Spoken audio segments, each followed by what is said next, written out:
Peuple de Dieu, battez le main, battez le main. Ah yeah. J'acclame, j'acclame, j'acclame, j'acclame, j'acclame. J'acclame le nom de celui qui m'a sauvé. J'acclame le nom de Jésus. Ah yeah. J'acclame son nom. J'acclame, j'acclame, j'acclame, j'acclame, j'acclame. Est-ce que tu peux acclamer, acclamer? J'acclame son nom. J'acclame son nom. J'acclame son nom. Est-ce que tu peux mieux faire? Est-ce que tu peux mieux J'acclame son nom. J'acclame ton nom. J'acclame, j'acclame, j'acclame, j'acclame, j'acclame son nom. Pousse un cri de joie. J'acclame son nom. Alléluia. Amen. Est-ce qu'une femme d'impact est en train d'acclamer le roi de gloire? Alléluia. Lorsque les femmes se réunissent, nous devons montrer au ciel, à la terre et à tout ce qu'il renferme que nous savons, que nous croyons que Jésus est le roi. Alléluia. Amen. Non seulement il est le roi des rois, le seigneur des seigneurs, il est le roi particulier de notre cœur. Il est celui que personne ne pourra enlever dans notre vie. Il est le rendez-vous que nous ne raterons jamais. Quelles que soient les tempêtes, quels que soient les embouteillages, quelles que soient les circonstances, le rendez-vous avec Jésus est le rendez-vous que les femmes d'impact ne peuvent pas rater. Alors si tu es cette femme d'impact, est-ce que tu peux rendre gloire à Jésus qui est enseigné le maître? Est-ce que tu peux rendre gloire à Jésus qui nous a invités en Seigneur? Amen. Amen. Alors comme vous savez, nous sommes là pour notre séminaire spécial. Ce séminaire en tout cas c'est un rendez-vous divin. Et c'est un moment d'impactation, un moment d'équipement où le Seigneur, comme Tata Flora le disait tout à l'heure, veut nous faire et va nous faire du bien.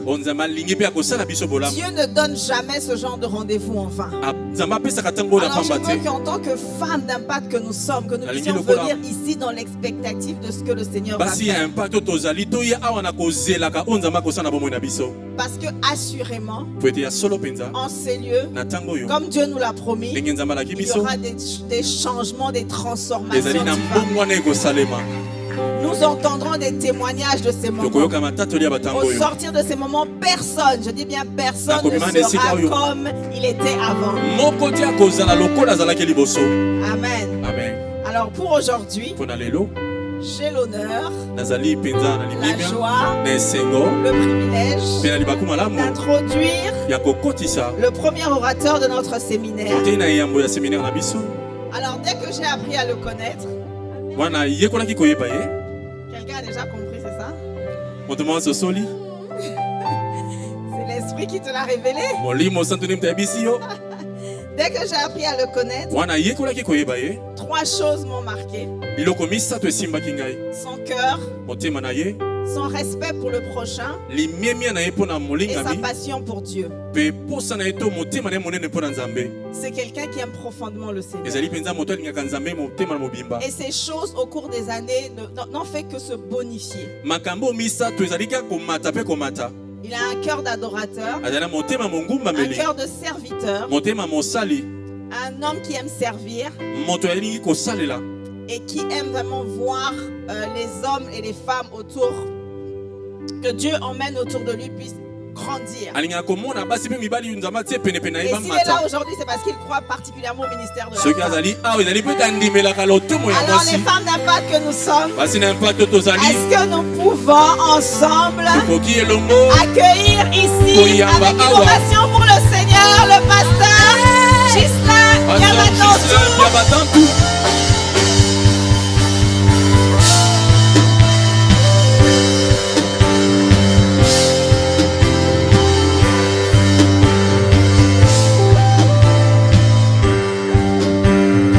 On peut continuer à acclamer Dieu.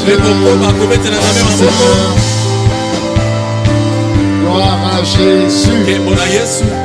Seigneur, c'est pas n'importe qui, Seigneur.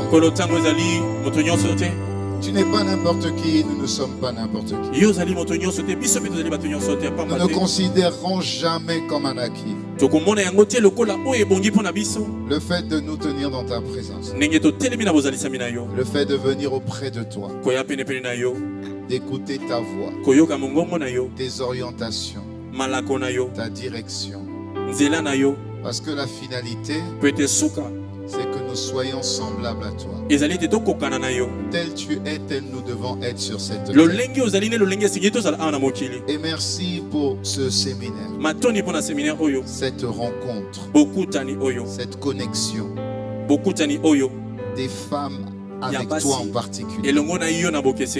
Merci pour le message que tu inspireras à toutes les personnes qui se tiendront sur cette plateforme.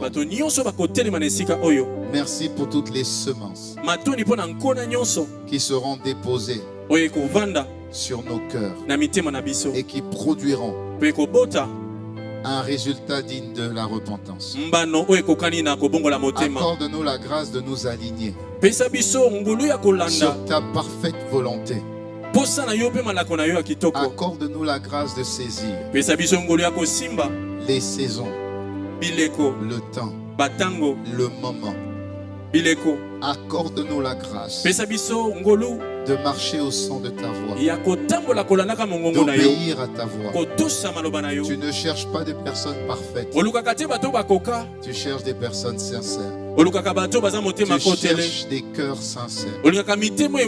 Et nous prions, Seigneur, que tu trouves sur cette plateforme des personnes au cœur sincère, au cœur vrai, qui désirent faire ta volonté. Peu importe les circonstances, peu importe les événements, peu importe la condition, accorde-nous la grâce de faire ce que tu attends de nous avec l'aide de ton esprit. Magnifique esprit de Jésus. Merci d'avoir attiré ton enfant, ta servante, ton instrument. Seigneur, une seule personne changée peut changer son monde. Seigneur Père, nous sommes plus que un. Nous sommes plus que deux. Alors étends ta main et que nos vies et nos cœurs soient exposés à ta présence. Merci Seigneur. Merci Seigneur. Merci Seigneur. Merci Seigneur. Tu es le puissant sauveur. Et tu t'appelles Yeshua. Tu es le libérateur. Tu t'appelles Yeshua. Et la vie d'une servante t'appartient. La vie d'un serviteur t'appartient. Yeshua. Où veux-tu que nous puissions aller? Pierre a dit, nous avons tout abandonné pour te suivre. Où veux-tu que nous puissions aller? Tu as les paroles de la vie. Seigneur, une femme a besoin des paroles de la vie. Dans cette société qui écrase beaucoup de femmes, qui dénigre beaucoup de femmes, toi tu dis dans ta parole qui trouvera une femme de valeur, qui trouvera une femme vertueuse, une femme qui a des vertus divines, une femme qui a des valeurs selon Dieu et aux yeux de Dieu. Redonne cette valeur à une femme. Redonne les vertus divines à une femme. Repositionne une femme dans sa position initiale. Délivre une femme de l'oppression et de la dépression. Et repositionne-la. Je te supplie, Seigneur. Je te supplie, Seigneur. Puissant Sauveur Yeshua,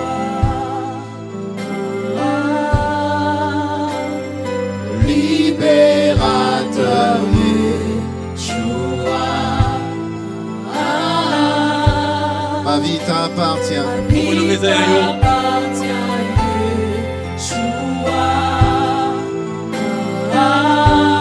Yeshua, Yeshua, puissant sauveur, Yeshua, mon libérateur, Yeshua, ma vie t'appartient.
est à moi.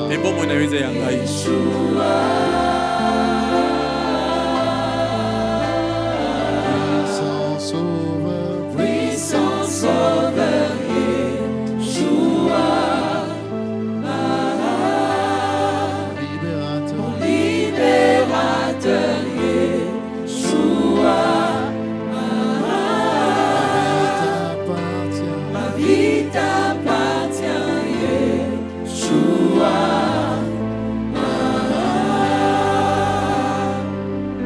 Yeshua.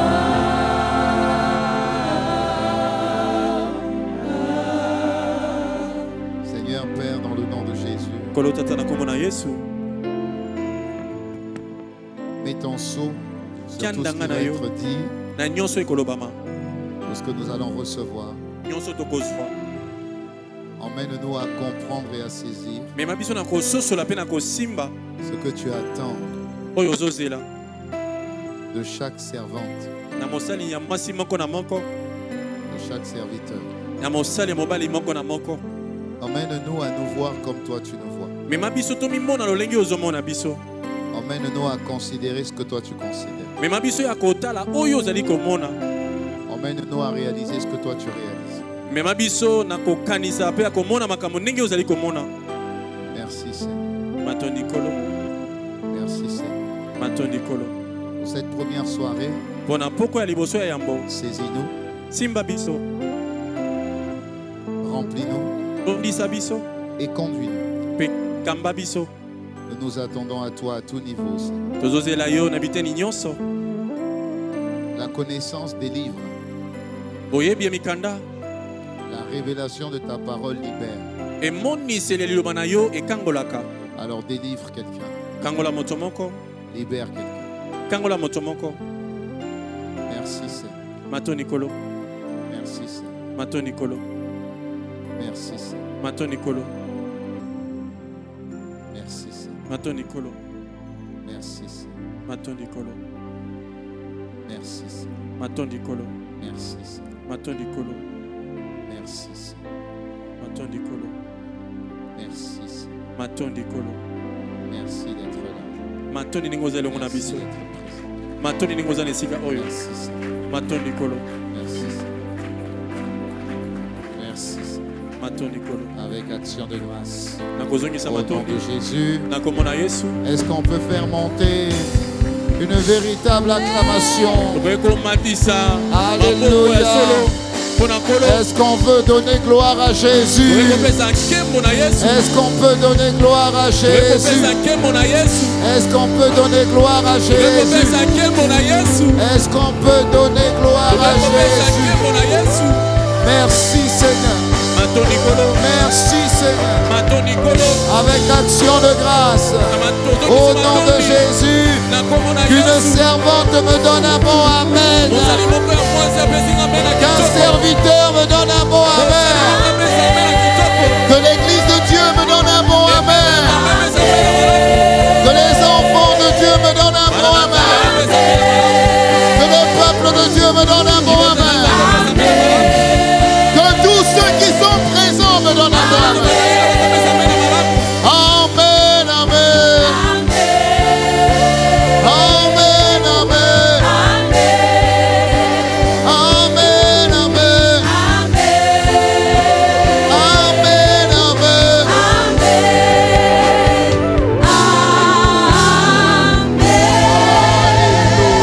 Merci Seigneur. Gloire à Jésus. Est-ce que tu peux souhaiter la bienvenue à ta soeur ou à ton frère aussi si y a des frères qui sont quelque part? Est-ce que tu peux embrasser ton frère et ta soeur? Amen. Embrasse trois personnes. Embrasse trois personnes. Dis à ton voisin, tu es une personne de valeur. Tu as dit encore, tu es une personne de valeur. Alléluia. Dis à une troisième personne, tu es une personne de valeur. Et comme je sais que toi tu es convaincu que tu es une personne de valeur, acclame toi-même pour toi. Alléluia. Amen. Amen. Amen. Dis, on m'a réquisitionné. Alléluia. Même si je crois beaucoup en vous, ça c'est clair. Je crois beaucoup en vous. Alléluia. Oui, je crois beaucoup en vous. Dis le pasteur croit beaucoup en toi. Si ton voisin doute, moi je crois beaucoup en toi. Si ta voisine doute, moi je crois beaucoup en toi. Si toi-même tu doutes, je dis moi je crois beaucoup en toi. Et c'est très simple. Tu sais pourquoi je crois beaucoup en toi? Parce que Dieu croit en toi. Et Dieu n'a jamais tort. Donc j'acclame pour toi même si tu n'acclames pas. Dis-moi amen. Alors, vraiment, je bénis Dieu chaque fois qu'il y a un mouvement de femmes. Je bénis Dieu pour cela. Et avant de rentrer pleinement dans le vif du sujet, bien sûr, je veux déjà bénir Dieu et rendre grâce à Dieu vraiment. Parce que ça fait 22 ans que je suis bien accompagné. Très bien accompagné. Alléluia. Amen. Et aujourd'hui, je l'aime encore plus que le premier jour. Et je t'assure que c'est une grâce. Dis-moi Amen. Alléluia. Amen. Donc même si tu n'acclames pas pour moi, c'est pas grave.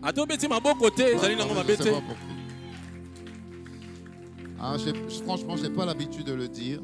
Mais bon, je pense que moi, je préfère...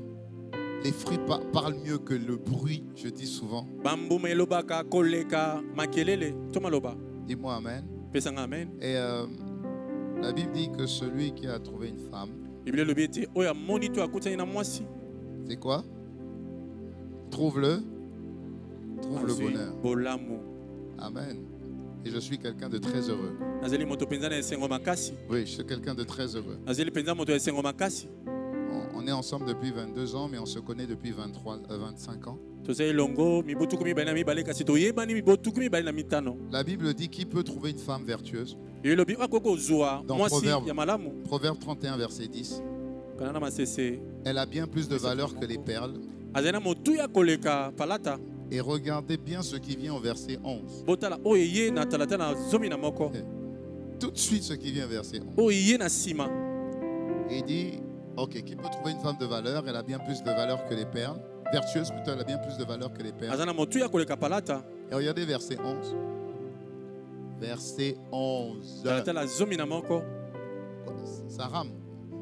Le cœur de son mari a confiance en elle. Alléluia. Amen. Le cœur de son mari a confiance en elle. Une chose qu'on a du mal à trouver aujourd'hui, c'est la confiance que le mari a vis-à-vis de la femme et la femme a vis-à-vis du mari. L'une des premières choses que le diable va attaquer, c'est la confiance. Parce que quand il n'y a plus de confiance, c'est terrible. Tout est fait sous suspicion. Alléluia. Amen. Tout est fait sous suspicion. Et la suspicion est un esprit dangereux. La suspicion te pousse à chercher, à creuser. Et la suspicion t'enlève la paix. Et quand la paix on t'a enlevé, le bonheur aussi on t'a enlevé. Et il y a beaucoup de couples qui sont enfermés et ils ne sont jamais heureux en fait. Alléluia. Amen. Mais quand vous revenez au verset, revenez au verset 10. Revenez au verset 10. La Bible dit celui qui a trouvé une femme. Ou celui qui a trouvé une femme vertueuse. Les vertus, c'est le caractère de Christ. Les vertus. Alléluia. Et la confiance, c'est aussi une vertu. C'est la foi que tu as en quelqu'un. Est-ce que je parle à quelqu'un? Et si j'ai vécu ça, c'est que tu peux vivre aussi. C'est pas j'ai vécu. Si je vis, c'est que tu peux le vivre. Et je prie que tu le vives au nom de Jésus. Et je prie que tu sors de cette suspicion au nom de Jésus. Donc aujourd'hui, je suis content vraiment d'aimer celle que j'ai trouvée.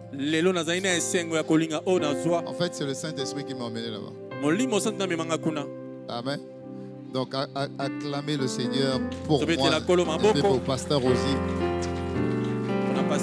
Magnifique. Alléluia. Et aujourd'hui, mon rôle est, je vais pas entrer en profondeur, enfin, je vais pas rentrer même dans la notion même de la femme de valeur parce que je sais que vous allez le développer. Moi, je vais plutôt vous parler d'un autre angle. Je vais faut qu'on comprenne le contexte. Amen. Donc je vais dresser un petit peu le contexte. Le titre de mon message aujourd'hui, il est un peu particulier, c'est la femme de valeur, pourquoi et pour quand. La femme de valeur, pourquoi et pour quand. Je vais aller dans la parole de Dieu dans Genèse 1, verset 26 à 28. Merci Seigneur. Merci Seigneur. Alors, Genèse 1, verset 26 à 28, la Bible dit, puis Dieu dit, faisons l'homme à notre image et à notre ressemblance, qu'il domine sur les poissons de la mer, sur les oiseaux du ciel. Pourquoi la vidéo vous êtes en retard? Ils n'ont pas le fichier. Pour qu'il domine sur les poissons de la mer et sur les oiseaux du ciel, sur le bétail, sur toute la terre et sur tous les reptiles qui rampent sur la terre. Dieu est en train après avoir créé le monde en 5 jours, le 6e jour, Dieu se parle à lui-même et en disant faisons l'homme à notre image selon notre ressemblance. Si une femme me suit, qu'elle dit 2 fois Amen. Là, au début, il faut bien comprendre que quand Dieu crée la terre, il parle à l'univers. Quand Dieu va créer les poissons, il va parler à la mer. Quand Dieu va créer tout ce qui pousse sur la terre, il va parler à la terre. Une fois qu'il a mis l'environnement, le 6e jour, Dieu maintenant va se parler à lui-même. Et en disant, faisons l'homme à notre image, selon notre ressemblance, pour que l'homme domine sur ce que j'ai créé sur la terre. Amen. Dites domination avec moi. Sur les oiseaux du ciel, sur le bétail, sur toute la terre et sur tous les reptiles qui rampent sur la terre. Verset 27. Il dit, verset 27, tu vas me bloquer là. Verset 27. L'homme créa, donc Dieu créa l'homme à son image. Il créa à l'image de Dieu. C'est comme si Dieu insiste pour que l'homme soit conscient qu'il est sorti de Dieu et qu'il est comme Dieu. Dites-moi Amen. Et là il dit, il créa l'homme et la femme. Verset 28. Verset 28. Il les bénit. Il bénit qui? Il bénit l'homme et la femme. Et il leur dit, il dit à qui? À l'homme et à la femme. Soyez féconds. Multipliez-vous. Remplissez la terre. Assujettissez-la. Et dominez sur les poissons de la mer. Amen. Donc l'homme et la femme ont exactement la même nature. La même nature. Et l'homme et la femme ont exactement la même culture. La culture, c'est ce que tu es appelé à faire. Et comment tu le fais. La nature, c'est ton identité. Quand Dieu dit créons l'homme à notre image, ça veut dire que tel je suis ma nature, tel l'homme et la femme sont. selon notre ressemblance. Ça veut dire ce que je fais, l'homme et la femme peuvent en faire de même. Dis-moi amen. Ok. On va directement au verset 31. Verset 31. Dieu vit tout ce qu'il avait fait et voici, cela était très bon. Il y eut un soir, il y eut un matin et ce fut le 6e jour. Et le 7e jour, Dieu s'est reposé. Donc quand Dieu fait l'homme et la femme et que Dieu donne une orientation à l'homme et à la femme, Dieu dit c'est très bon. Dites encore très bon. Dites encore très bon. Ok. Maintenant, Dieu va aller encore beaucoup plus loin dans la répartition des rôles.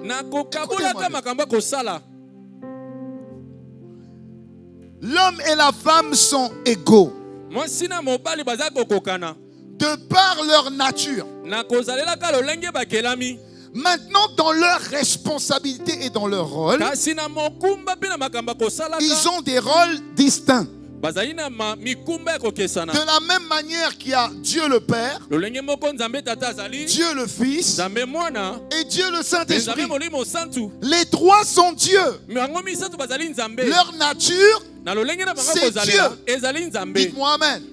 Maintenant, leur fonction, Dieu crée. Jésus est la parole. Il s'est présenté comme je suis le chemin, la vérité et la vie. Je suis la parole. Et le Saint-Esprit, il est la capacité divine à faire la volonté de Dieu sur la terre. Les trois sont Dieu. Dieu le Fils n'est pas moins important que Dieu le Saint-Esprit, Dieu le Père. Alléluia. L'homme et la femme sont un. L'un n'est pas plus important que l'autre parce qu'ils sont sortis de la même nature. Maintenant, dans leurs attributions, Dieu dit ici, on passe à Genèse 2, verset 18. L'homme a déjà eu son orientation. Tu as cultivé la terre et tu as regardé. Dieu maintenant dit, il n'est pas bon que l'homme soit seul. Et je lui ferai une aide semblable à lui. Dites-moi amen encore. Parce qu'il faut que tu comprennes certaines choses. Sinon tu ne comprendras pas pourquoi Dieu veut que tu sois une femme de valeur. Valeur par rapport à quoi? Alléluia. Amen. Donc il dit, il n'est pas bon que l'homme soit seul. Et je lui ferai une aide semblable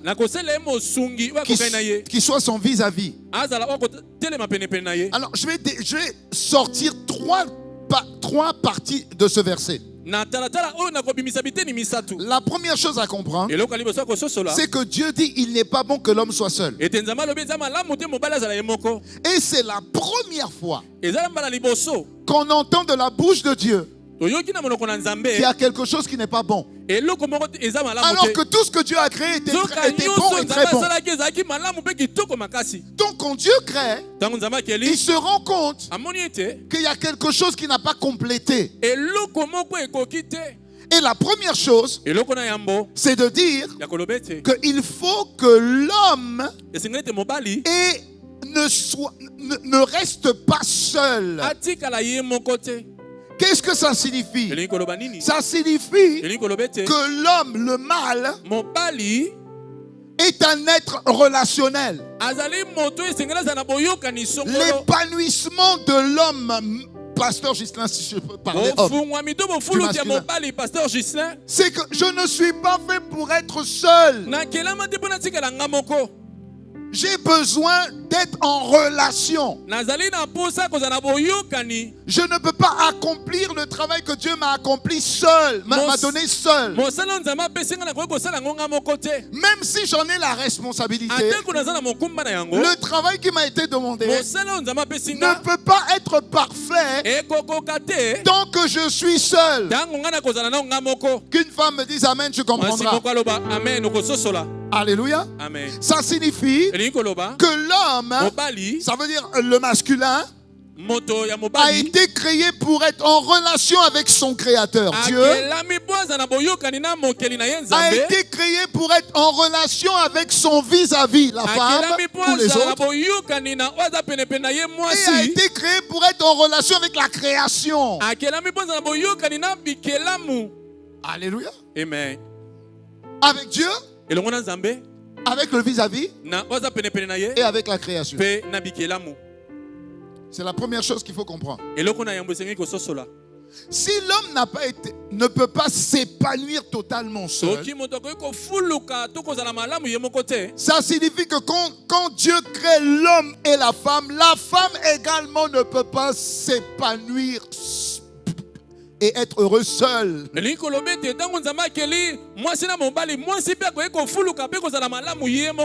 Il dit, deuxième partie du verset, je lui ferai une aide semblable. Je lui ferai une aide semblable à lui. Je m'arrête sur une aide. Le mot aide vient du mot hébreu Ezer. Ezer signifie soutien, secours, partenaire essentiel. Ça veut dire que Dieu est en train de dire que homme, mâle, masculin, tu vas avoir un partenaire essentiel qu'on appelle la femme. Tu as besoin que quelqu'un te soutienne. Elle s'appelle femme. Est-ce que je parle à quelqu'un ici? Tu as besoin que quelqu'un vienne à ton secours. Elle s'appelle femme. Si tu ne comprends pas ça, tu ne comprendras pas la notion de femme vertueuse. Le mot Ezer ne veut pas dire subordonné, non. Ne veut pas dire serviteur de quelqu'un, non. Beaucoup de personnes prêchent des fois en disant, en prenant l'exemple de Sarah, qui appelait Abraham mon Seigneur. Donc, vous allez comprendre. Vous allez comprendre que l'homme s'est mis dans une posture qui fait de lui le roi. Elle, c'est pas la reine. Hein. C'est quelque part la servante du roi. Parce que l'homme s'est mis dans cette posture-là et je vais t'expliquer pourquoi. Et la femme, de par la culture mondaine, a accepté aussi cette culture-là. C'est ce qui fait qu'aujourd'hui, dans le monde séculier, même si on a les mêmes diplômes, le même poste, l'homme sera toujours payé plus que la femme. S'il faut prouver, la femme est obligée de prouver 3 fois plus que l'homme. Mais au début, il n'en était pas ainsi. Et permets-moi de te dire une chose. Tant que tu ne comprends pas ça, toi-même, ça veut dire, Paul dit à Timothée une phrase que j'aime beaucoup. Il dit que personne ne méprise ta jeunesse. Les premiers à se mépriser, ce sont les personnes elles-mêmes. Parce qu'elles ne reconnaissent pas leur valeur. Leur valeur aux yeux de Dieu. Et quand tu ne reconnais pas ta valeur aux yeux de Dieu, tu vas manifester pour essayer d'exister. Mais quand tu ne le fais pas comme Dieu veut que tu le fasses, c'est tourner en rébellion. C'est pas que ce que tu fais est mauvais, c'est la manière dont tu le fais qui est mauvais. Tu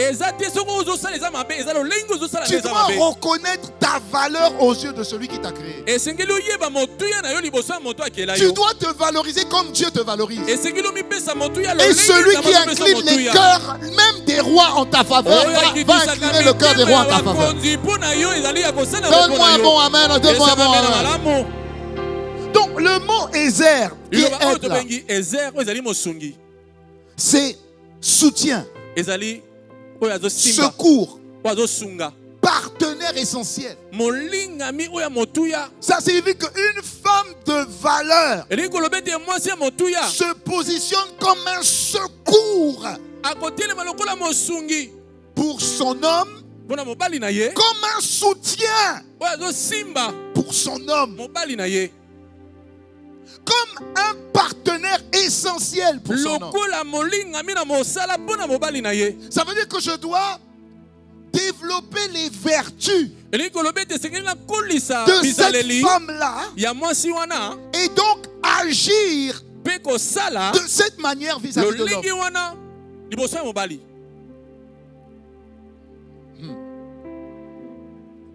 La femme est donc un secours puissant. Une aide complémentaire. Une force complémentaire. Mais pas seulement un accompagnement utilitaire. La femme n'est pas un accompagnement utilitaire. Beaucoup disent, il est temps que je me marie. Oui, mais parce qu'il faut qu'on lave mes habits. Il faut que quelqu'un me fasse à manger. Et même les familles encouragent ça. Un jeune couple fiancé, même pas fiancé, la maman peut même encourager sa fille. Vous n'êtes même pas fiancé. Est-ce que tu l'as fait à manger? Est-ce que tu as lavé ses habits? Pourquoi elle va te faire à manger? Pourquoi elle va te laver les habits? Il ne t'a pas doté. Il ne t'a pas marié. Pourquoi tu te sens obligé de... Dès que vous commencez seulement à marcher ensemble, c'est comme si quelque chose vous pousse maintenant à le précéder à la maison, alors que ce n'est même pas votre maison, à lui faire le ménage. Donc vous êtes en train de lui montrer que je suis la bonne accompagnatrice utilitaire. Je ne suis pas un soutien pour toi. Je suis utile pour toi, utile ménagère.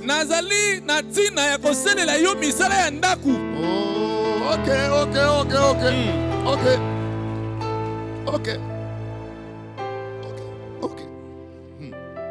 Il dit, troisième point, il dit, je ferai une aide semblable à lui. Regarde Dieu. Il dit semblable à lui. Semblable en hébreu vient de kenegdo. Ça veut dire, semblable à lui, ça veut dire, c'est comme s'il est dans un miroir. Ça veut dire une personne comme lui. Une personne qui lui correspond. C'est pourquoi la Bible dit un vis-à-vis. Avec Dieu, il n'y a pas de l'homme qui est plus... Il n'y a pas que l'homme est plus important que la femme, non. L'homme domine sur la femme, non. La culture du monde a favorisé ça et je vais t'expliquer pourquoi. Pour Dieu, la femme est égale à l'homme en dignité. De la même manière qu'on honore un homme, on doit honorer aussi une femme de la même manière. Je ne sais pas si une femme ne peut acclamer. Je suis en train tellement de te perturber, tu t'as dit, mais qu'est-ce qu'il est en train de dire? On est juste différents dans notre fonction. Dans notre fonction. Il y a complémentarité et pas compétition. Regardez bien. Quand une femme commence à gagner de l'argent, dans la maison, il y a compétition. Compétition. Et tu vas voir que les femmes qui ont réussi un peu, admettons que l'homme n'a pas réussi socialement comme la femme, sur 10 couples, 8 sans exception, 8, tu verras comment elle va parler à son mari. Tu verras comment elle va parler à son mari. Au début, elle va contenir. À un moment donné, elle va dire, de toute façon, tu apportes quoi là? Même dans la manière de parler, tu auras l'impression que parce que sa fonction est supérieure, elle est supérieure. Ça ne marche pas seulement dans un sens. Ça marche dans les deux sens. Je vous ai pris le temps de lire Genèse 1 et 2. Parce que dans Genèse 1 et 2, c'est la volonté parfaite de Dieu. C'est à partir de Genèse 3 que le péché est arrivé. Et c'est à partir de Genèse 3 que les choses vont se gâter. Mais la volonté de Dieu, c'est qu'il n'y ait pas compétition. C'est qu'il y ait association. Et c'est la relation que le Saint-Esprit entretient avec l'être humain. Le Saint-Esprit, la communion du Saint-Esprit, c'est une communion d'association et de partenariat. Le Saint-Esprit ne te force jamais à faire quelque chose que tu veux. Alors que le Saint-Esprit est Dieu quand même. Mais il ne te force pas. Alors je suis homme. Je n'ai pas à te forcer. Alléluia. Amen. On doit être en communion. Communion, c'est comme un. La relation de Jésus et de sa femme, l'épouse, l'église. Quel est le rapport? Est-ce que vous voyez un dominant ici? On a même l'impression que le dominé même c'est l'église. Non, le dominant c'est l'église. La Bible dit car Dieu a tant aimé. Oui, il dit non. Aimez vos femmes comme Christ a aimé l'église. Et s'est livré pour elle. Montre le caractère de l'homme vis-à-vis de l'église qui est femme.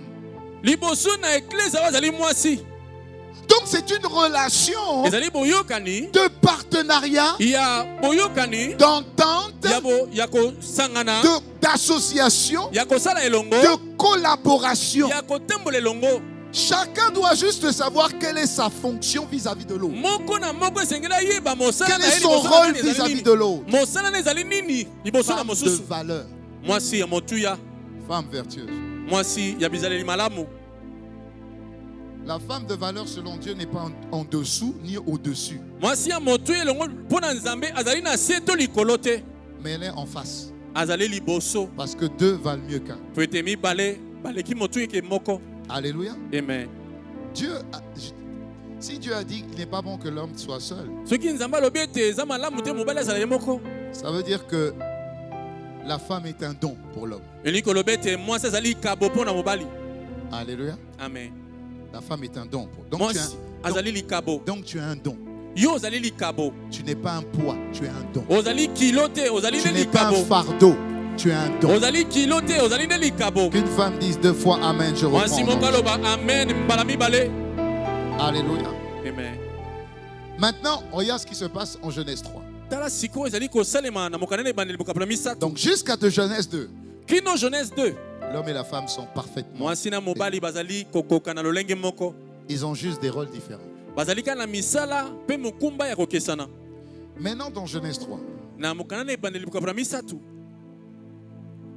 La femme prend le fruit, mange et tout ça et désobéissent. Okay. Et la Bible dit que le péché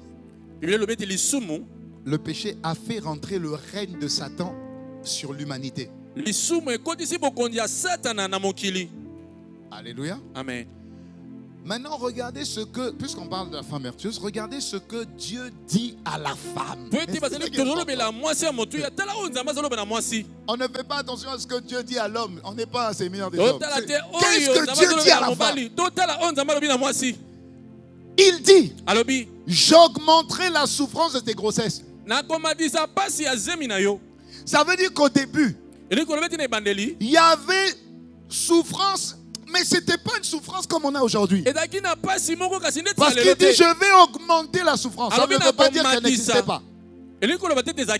Ça veut juste dire que tu pouvais accoucher sans péridurale, sans problème. C'était supportable, quoi. Y a pas de souci. Et il dit, c'est dans la douleur que tu mettras des enfants au monde. Ça veut dire que la fécondité là, avant, qui était le rôle de la femme, le rôle de l'homme c'est mettre la semence. Le rôle de la femme c'est porter la semence, développer la semence et accoucher. Je parle à quelqu'un. Donc cet accouchement là normalement se faisait sans douleur. Je parle à quelqu'un. Il dit ensuite, tes désirs vont se porter sur ton mari et il va dominer. Ça veut dire qu'avant, elle n'avait pas besoin du mari pour pourvoir, parce qu'elle-même elle était pourvoyeuse. Et vous le voyez dans la femme vertueuse. Redonne-moi la femme vertueuse. Proverbe 31 verset 11, 12. Qui trouve une femme de valeur bien plus que les pères. Ça veut dire qu'elle a déjà de la valeur en elle. Okay. Je vais aller là-bas, on continue. Verset 11. Le cœur de son mari a confiance en elle. Et c'est lui qui a le bénéfice de cette confiance-là. Elle lui fait du bien et non du mal tous les jours de sa vie. Okay. Regardez ici. C'est une femme d'affaires. C'est une femme qui travaille. Pourquoi? Parce qu'elle aussi, elle a eu la bénédiction de soi féconde. La fécondité, c'est pas seulement faire des enfants. Parce que si c'était... C'est pas seulement faire des enfants. Ça veut dire que toute activité va produire. Alléluia. Amen. Donc ça ne voulait pas dire femme, tu es seulement à la maison. Les maris qui viennent, tu te prends. Tu as eu des diplômes. Tu as eu un doctorat. Gloire à Dieu. Tu avais des projets, gloire à Dieu. Tu te maries, ton mari dit non, tu ne travailles pas. Moi, je vais pourvoir à tes besoins, tu ne travailles pas. Non! Il est en train de bloquer une partie de ta fécondité. Dis-moi amen. Parce que je ne peux pas tout développer, ce n'est pas possible. Alléluia. Amen. L'homme et la femme ont été créés où? Ils ont été créés en Éden. Redonne-moi Genèse 1. L'homme et la femme ont été créés en Éden. Dis-moi amen. Ok. Ils ont été créés en Éden. Alors, c'est où en Éden? Tu vas voir. Hein? Ils ont été créés en Éden. Ok. Et dans Genèse 2. Genèse 2, verset 5. Ou verset 4. Allez, on y va. Verset 4. Et voici les origines. Verset 4. Telle fut l'histoire du ciel et la terre quand il fut créé. On a fini de créer la terre. Très bien. Continue. Lorsque l'Éternel Dieu fit la terre et le ciel, il n'y avait aucun arbuste et aucun arbuste des champs sur la terre et aucune herbe des champs ne poussait encore. Car l'Éternel n'avait pas fait pleuvoir sur la terre, il n'y avait pas d'homme pour cultiver. Donc, au-delà du fait que l'homme doit semer sa semence dans la femme, C'est un travail. Donc il ne doit pas être stérile. L'homme aussi ne doit pas être fainéant parce qu'il doit travailler et être fécond en travaillant la terre. Cependant, une vapeur montait de la terre et arrosait toute la surface du sol. L'Éternel Dieu façonna l'homme avec la poussière de la terre. Il insuffla le souffle de vie dans ses narines et l'homme devint un être vivant. L'Éternel Dieu planta un jardin en Éden du côté de l'Est et mit l'homme qu'il avait formé.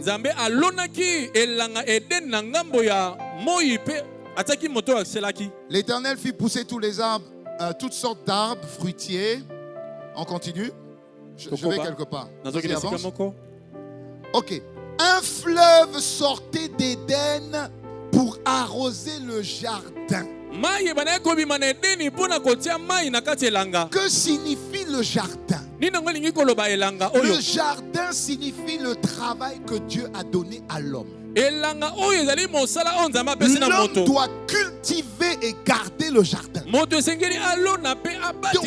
jardin signifie l'activité. Okay. Ce jardin-là était arrosé par un fleuve. Ce fleuve-là se divisait en 4 bras. Je prie que tu comprennes. Le premier était Pichon. Avant, où se trouve l'or. Ensuite, avance. Le deuxième était Guillon. Deuxième, le fleuve. Deuxième. Avance. Le troisième était le Tigre. Le quatrième était Euphrate. Ça signifie quoi? Ça signifie que quand l'homme était en train de travailler, c'est là où Dieu a dit: il n'est pas bon que l'homme soit seul. Parce que de ce qu'il travaille là, il peut en sortir 4 sources de revenus. Le fleuve se divisait en 4. Une fois que le fleuve arrivait dans le jardin et l'homme travaillait dans ce jardin là, une seule voie, une seule source d'origine produit 4 sources de revenus. Et c'est pour ce travail que Dieu a dit: il n'est pas bon que l'homme soit seul. Donc Dieu suscite la femme pour que la femme vienne aussi travailler. Pour que le couple ait beaucoup plus de revenus. Ça veut dire que dans la pensée originelle de Dieu, la femme est aussi une source de provision. Alors si tu es femme, sous prétexte que ton mari te dit: reste à la maison, moi je vais gérer, quelque part tu es en train de bloquer les talents et la provision que Dieu a mis au travail. Parce que tout ne sortira pas de ton mari. Tu ne peux pas dépendre à 100% de ton époux. C'est pas dans la volonté parfaite de Dieu. Est-ce que je parle à quelqu'un? C'est pas dans la volonté parfaite de Dieu. Mais comme tu ne sais pas, beaucoup de femmes sont heureuses de savoir qu'on les gère. Peut-être que Dieu avait mis en toi la capacité de produire 80% des ressources de la maison. Mais comme tu sais pas,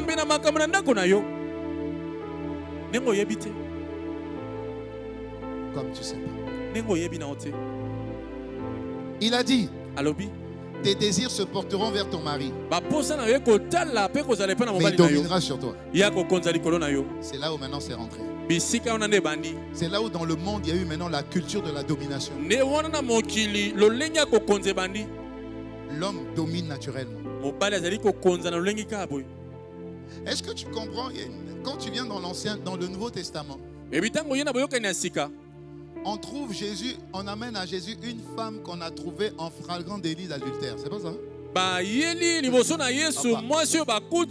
Si on t'a trouvé en pleine action, l'autre là, il est où? L'autre est où? Il est excusé.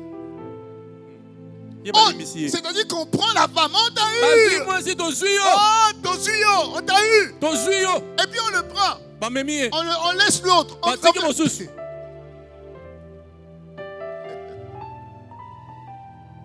Alléluia. La culture est rentrée. Et aujourd'hui, dans certaines cultures, c'est normal d'avoir 2 femmes, 3 femmes. C'est normal. On pardonne toujours à un homme. On ne pardonne pas à une femme. C'est arrivé où? Alléluia. Et donc la culture du monde est quelque part à fausser la culture de Dieu sur l'identité même de la femme de valeur. Et donc dès qu'on grandit, on sait tout de suite que même si tu es la grande sœur et que le deuxième est un garçon, on prépare plus le deuxième à dominer. Et toi, on te prépare à être dominé. Et quand tu viens de te marier, et puis tu viens voir ta mère, et puis tu dis, maman, ça va pas au foyer. T'inquiète pas, supporte, c'est comme ça les femmes. C'est comme ça. C'est normal, les hommes ont toujours des besoins. Donc elle n'a pas de besoin. Est-ce que je parle à une femme? Est-ce que je parle à une femme ce soir? Alléluia. Amen. C'est la chute qui a introduit la notion de domination. Pour Dieu, l'homme et la femme sont égaux. Pourquoi? Parce qu'ils ont été créés à l'image de Dieu. Alléluia. Amen. Alors, le proverbe 31 est en train d'exprimer la femme restaurée. Proverbe 31. Qui a écrit Proverbe 31? Attention. C'est pas Salomon. Hein? Non, non, non, non. Le Proverbe 31, c'est pas Salomon. Non, non. Le Proverbe 31, c'est pas Salomon. Le Proverbe 31, c'est une maman qui parle à... en fait, c'est une maman qui parle à son fils roi. C'est une maman. Donc, c'est une femme qui comprend et connaît quelle est la place de la femme selon Dieu. C'est une femme qui a connu le brisement et qui expérimente la restauration de la femme selon Dieu. Donne-moi un bon amen. C'est une femme brisée, mais qui est maintenant restaurée. Et elle explique. Et elle est en train de parler à son jeune fils roi. Il dit attention, t'es roi selon les hommes. Mais je vais te montrer que tu as le droit d'avoir une femme reine semblable à toi. Et si tu la trouves, c'est un don que Dieu t'a fait. Ne prends pas des servantes comme Monsieur Salomon. Il prenait des femmes comme des jouets. Alléluia. Seigneur, fais grâce. Alors dans Genèse 3, verset 16, on voit toute la condamnation de la femme. Douleur dans la maternité. Déséquilibre dans la relation conjugale.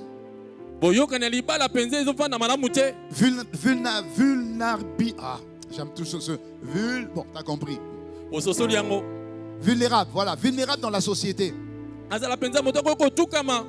Maintenant, dans Proverbe 31, elle est en train maintenant de décrire, c'est une femme forte. C'est une femme sage. C'est une femme autonome. C'est une femme respectée, respectable. Mais qu'une femme me dise Amen. C'est une femme qui construit son foyer. C'est une femme qui construit sa communauté, ses relations. C'est une femme qui craint Dieu. Donc Proverbe 31 est en train de réintroduire le véritable visage de la femme selon Dieu. Alléluia. Amen. Merci Seigneur. Faites cette prière avec moi. Mettez votre main sur votre cœur. Dites avec moi, Père de grâce. Je suis en train de reconnaître que ta grâce, Seigneur, me permet d'être une femme capable de surmonter les effets de la chute. Je ne suis plus obligé de subir la douleur dans la maternité. Je ne subirai pas le déséquilibre dans mes relations conjugales présent et futur au nom de Jésus. Je ne serai pas vulnérable dans la société au nom de Jésus. Je proclame que je suis forte parce que tu me vois forte. Je proclame que je suis sage parce que tu me vois sage. Je proclame que je suis autonome parce que tu me rends autonome au nom de Jésus. Si je ne suis pas autonome, comment je serai un soutien pour mon conjoint? Comment je serai une aide pour mon conjoint? Dans le nom puissant de Jésus, je reçois la grâce de la fécondité et la grâce de la productivité au nom de Jésus. Je déclare que je suis respecté et respectable au nom de Jésus. Tu as dit que la femme sage bâtit sa maison. Je déclare que je suis une charpentière du royaume des cieux au nom de Jésus. Je déclare que je suis je déclare que je suis appelé à construire et à bâtir au nom de Jésus. Je déclare que je suis une source de solution pour mon époux. Parce que je tiens mon inspiration de Dieu seul et de ma communion avec lui au nom de Jésus. Je déclare que je prends le relais de la vision comme mon mari a perdu la vision au nom de Jésus. Si mon époux est perdu, je ne serai pas perdu au nom de Jésus. Et nos foyers ne seront pas perdus au nom de Jésus. Parce que je suis son vis-à-vis, je prends le relais. Sans prendre son rôle au nom de Jésus. La sagesse de Dieu est mon partage. La sagesse de Dieu me déploie au nom de Jésus. Et parce que j'ai prié, j'ai cru et j'ai reçu au nom de Jésus. Donnez-moi un grand amen et acclamez le Seigneur. Acclamez le Seigneur. Deuxième point. Si de la femme brisée, on peut être une femme restaurée, on peut passer de la souffrance de la chute à l'honneur par la sagesse. Et si vous voyez bien, il y a une particularité dans les vertus de Dieu que les hommes reprochent beaucoup aux femmes.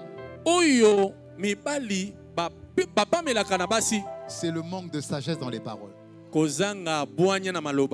Une femme peut dire ce qu'elle dit, c'est vrai. Mais elle le dit avec un manque de sagesse. Ce que tu dis, c'est vrai. Mais tu ne le dis pas bien. Et la plupart des hommes font toujours cette remarque. Ne me parle pas comme ça. La manière dont tu m'as parlé. C'est pas ce que tu m'as dit. C'est la manière dont tu l'as dit. Voilà pourquoi Dieu dit que c'est la femme qui bâtit. L'insensé la détruit. Je parle à quelqu'un. La chute là a fait rentrer comme un côté un peu insensé. Quand on parle un peu d'insensé, on parle un peu de folie. Amen. C'est-à-dire que tu peux te fâcher. Mais c'est la manière dont tu le fais là. Le diable utilise cette manière-là. Toi-même, tu vas pousser ton mari dehors. Parce que c'est un manque de sagesse. Est-ce que je parle à quelqu'un? Si Genèse 3, verset 16 a évoqué la souffrance liée à la femme en tant que mère, Proverbe 31, surtout le verset 28. Proverbe 31, verset 28. Proverbe 31, verset 28. Ses fils se lèvent et la disent heureuse, son mari aussi, et il chante ses louanges.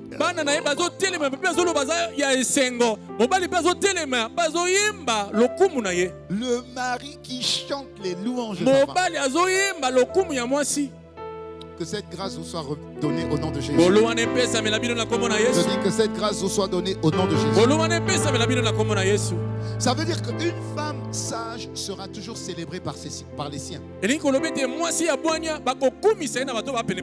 n'avez pas à le demander. Je dis souvent, ne faites pas de bruit, portez du fruit.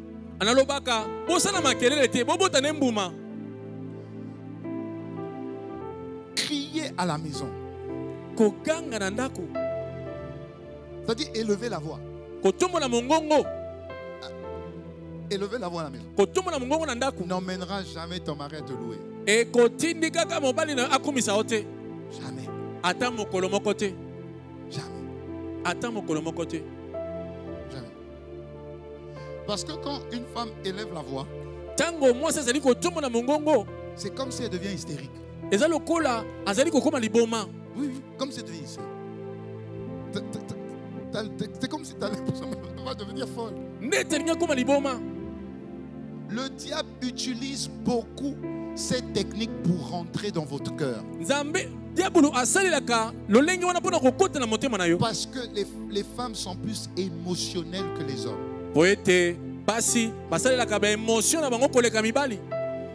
Le diable utilise cette porte pour entrer. Une fois, on a reçu plusieurs fois, on a reçu une de nos filles. Elle avait des problèmes avec son époux. Je priais en langue parce que j'avais l'impression que, je ne sais pas. Qu'est-ce qu'il y a? Il m'a dit ça. Mais calme-toi. Calme-toi. Calme-toi. Le problème ne sera jamais le problème. C'est la manière dont vous réagissez au problème qui est un problème.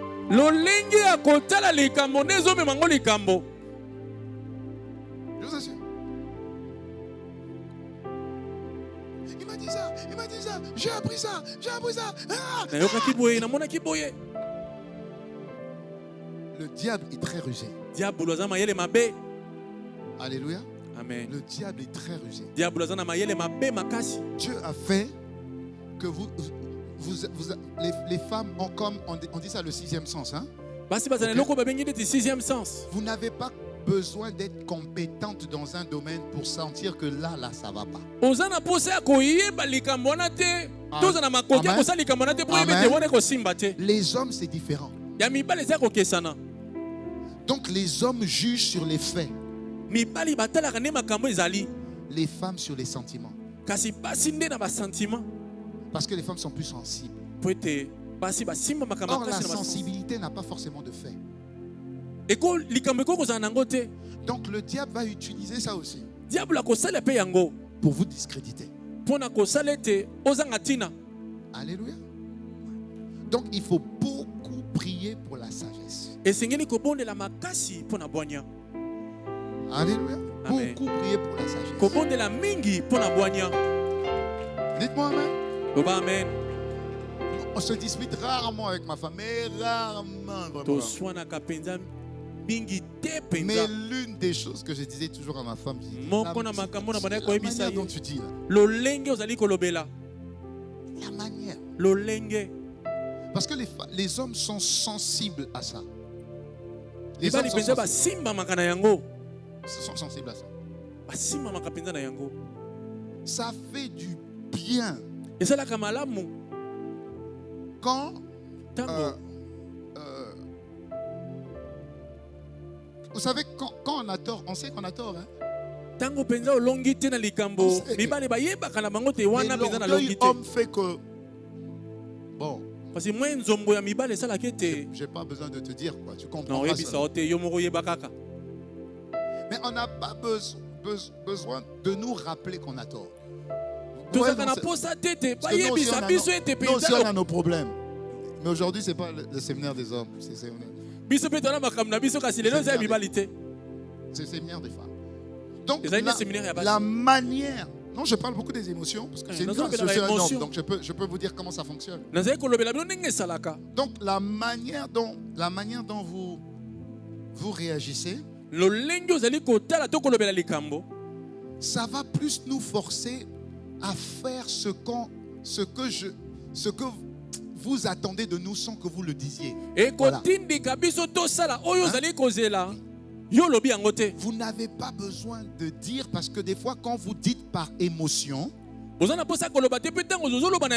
vos dires se transforment en condamnation. Tu fais jamais ça. Tu vois? Tu es toujours comme ça. Tu n'écoutes pas. Et ça là, on va pas faire. Fera pas. Mais par contre, si, c'est pourquoi on dit souvent que les hommes sont ou même les maris sont les grands enfants, sont des enfants. La sagesse avec laquelle vous allez apporter la chose, nous-mêmes on va se plier, on va le faire. Parce qu'on perçoit ça plus comme une condamnation, mais comme une marque de respect. Est-ce que je parle à une femme de valeur? Voilà pourquoi la Bible dit, mais son mari la loue. Son mari la loue. Les hommes ne parlent pas beaucoup. Mais s'il y a quelque chose qui déprécie les hommes, c'est quand on les accuse. Tu es comme ça. Et c'est pire quand on fait ça devant les autres. Mon homme là, il est toujours comme ça. Donc tu vas voir l'homme devant les autres va seulement te regarder. Mais quand il va te regarder, toi, quand tu vas le regarder, il va dire oui, je dis. Mais lui, il est en train de dire, mais tu ne peux pas me déshabiller comme ça devant les gens. Mais elle ne perçoit pas ça comme ça. Vous voyez ce que je dis? Elle dit, parce qu'elle dit, je vous dis la vérité, il a besoin d'aide. L'homme ne veut jamais montrer qu'il a besoin d'aide, surtout pas devant les gens. Donc, c'est pas sage. Est-ce que je parle à quelqu'un? C'est pas sage. C'est pourquoi le verset 28, reviens encore sur le verset 28. Le verset 28. Son mari chante ses louanges. Chante ses louanges. Alléluia. Amen. Son mari chante ses louanges. Combien de fois ton mari a chanté ses louanges? Et les plaintes des femmes, les plaintes d'une femme, ça va être quoi? Il me dit jamais des mots doux. Il ne remarque pas quand j'ai changé de coiffe. Mais pourquoi il va dire ça? Il n'a aucune envie de chanter tes louanges. Parce qu'à tes yeux, ils se sont dépréciés, diminués, pas soutenus. Je ne dis pas que la femme a tort, hein, non? Ni l'homme a tort, non. Je dis juste la manière dont le péché là a emmené des fois les femmes à agir avec un manque de sagesse, alors qu'elles pensent bien faire. Alléluia. Amen. Dites-moi amen encore. Amen. Alléluia. Amen. Donc, une femme doit beaucoup prier pour la sagesse. La sagesse dans ses relations avec son époux. Faites cette prière avec moi. Bon Seigneur, déjà. Dites avec moi, Père de grâce. Je sors des résultats de la chute. Et je me vois femme sage. Je te demande plus de sagesse. Je te demande plus de discernement. Viens et prends le contrôle de mes émotions. Contrôle mes émotions. Maîtrise mes émotions. Que je ne sois pas dans la réaction, et que je sois dans l'action. Que je sois rempli de l'esprit et non rempli de suspicion. En étant rempli de l'esprit, je suis rempli de sagesse, rempli d'intelligence, rempli de connaissance, rempli de crainte de Dieu, rempli de force et de puissance, rempli de maîtrise. En étant rempli de l'esprit, je serai une femme conduite par l'esprit. Une femme vertueuse et conduite par l'esprit et non conduite par la chair. Dans le nom de Jésus, je reçois cette sagesse et je vois mon mari présent au futur proclamer mes louanges au nom de Jésus le Christ, avec action de grâce. Donnez-moi un bon amen. Un bon amen. Et je vais finir avec ce dernier point. Ce dernier point. Le péché a fait rentrer un déséquilibre dans la relation homme-femme.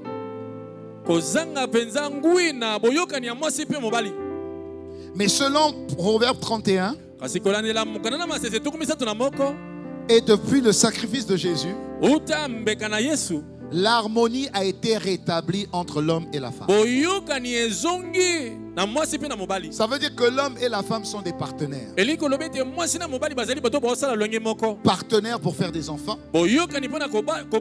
Partenaires pour bâtir la famille. Si l'homme est un visionnaire, la femme est un bâtisseur. Dites-moi amen. Si l'homme est la tête du foyer, la femme est le cœur du foyer. Donc, on a tout intérêt à marcher en partenariat. Écoutez-moi bien. Dans cette histoire de homme-femme, c'est gagnant-gagnant.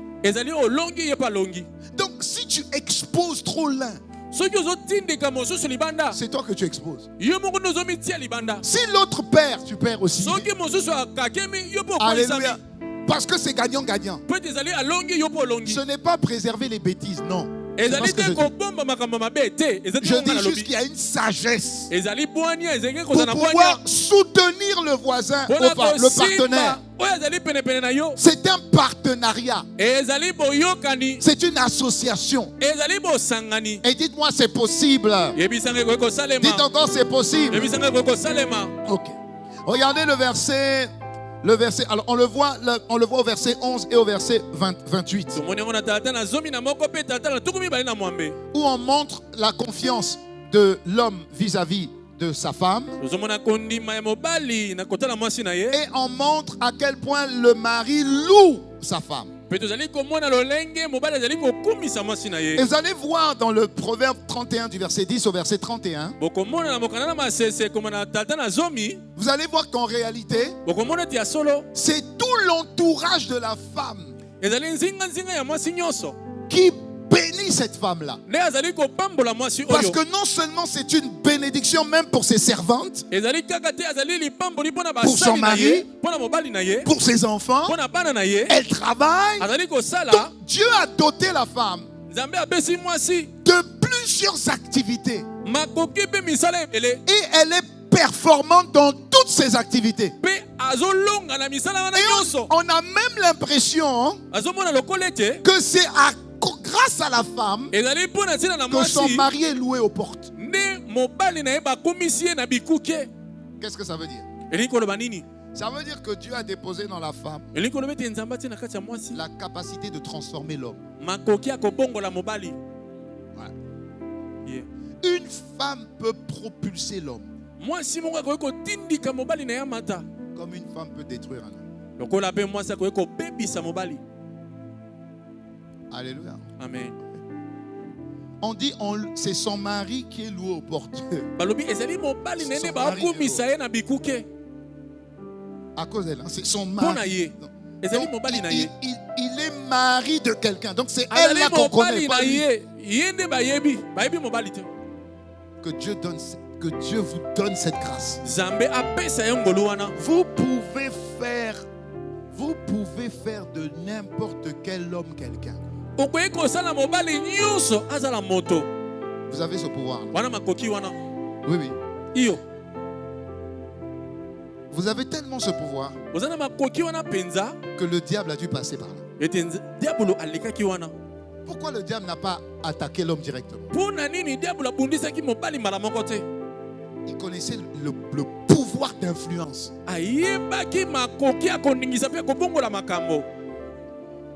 Beaucoup de femmes disent, surtout à ICC. Maman, tes filles là, faut les éduquer.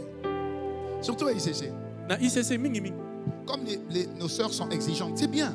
Le problème, c'est que vous ne trouvez jamais de personnes à ICC suffisamment à votre niveau. Et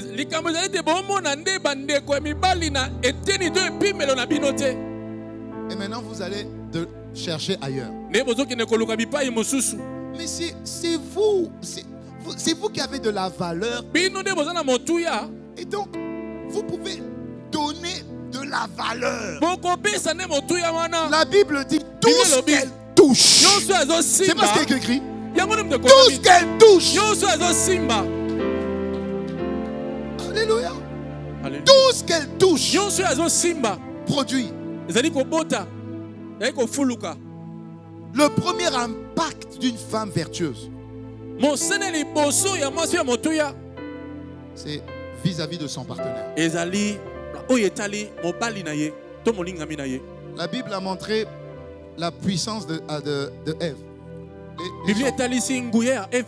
La puissance de Ève vis-à-vis d'Adam. La Bible a montré la puissance de la femme de Moïse. C'était Séphora. La puissance de Séphora pour sauver Moïse. Vous savez que c'est Séphora qui a sauvé Moïse, non? Vous savez ça, non? La Bible a montré la puissance de Jézabel. La Bible a montré la puissance de Dalila.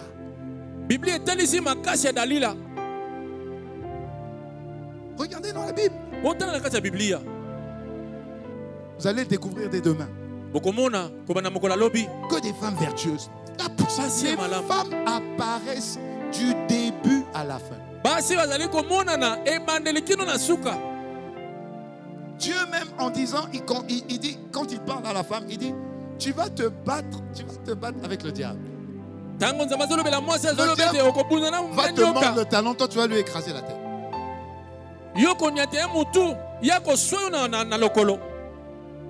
Alléluia.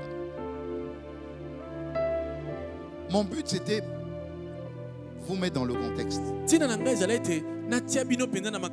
Vous n'êtes pas en dessous. Vous n'êtes pas au-dessus. Vous êtes vis-à-vis. Maintenant vous avez des rôles.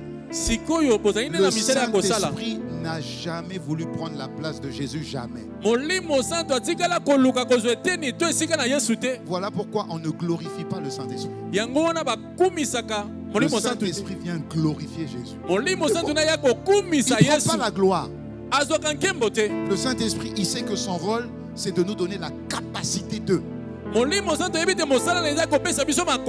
faire ce que Dieu attend de nous. Jésus a son rôle. Porter nos péchés jusqu'à la croix. Dieu aussi a son rôle. Nous avoir créés et de nous aimer comme personne ne peut nous aimer. Dieu seul ne suffit pas. Jésus seul ne suffit pas. Le Saint-Esprit seul ne suffit pas. Ça veut dire une femme seule, là, indépendante, ça ne suffit pas. Si tu n'es pas forcément appelé à te marier, parce que Dieu n'appelle pas tout le monde à se marier. Mais en tout cas, la majorité vont se marier. La grande majorité vont se marier. Dites-moi amen. Mais il faut juste reconnaître que Dieu a fait de moi une femme telle qu'il est, avec ses vertus. Une femme qui n'est pas vertueuse n'a pas de valeur. Une femme qui n'exprime pas les vertus de Dieu n'a pas de valeur. C'est pourquoi il dit la beauté est vaine.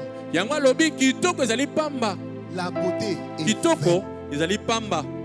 Mais la vertu, c'est le caractère. C'est la ressemblance. Travaillez la vertu. Et vous allez augmenter vos valeurs. Est-ce qu'on peut se lever? Est-ce qu'on peut se lever, les femmes? Donnez-moi un bon amen. Donnez-moi un bon amen.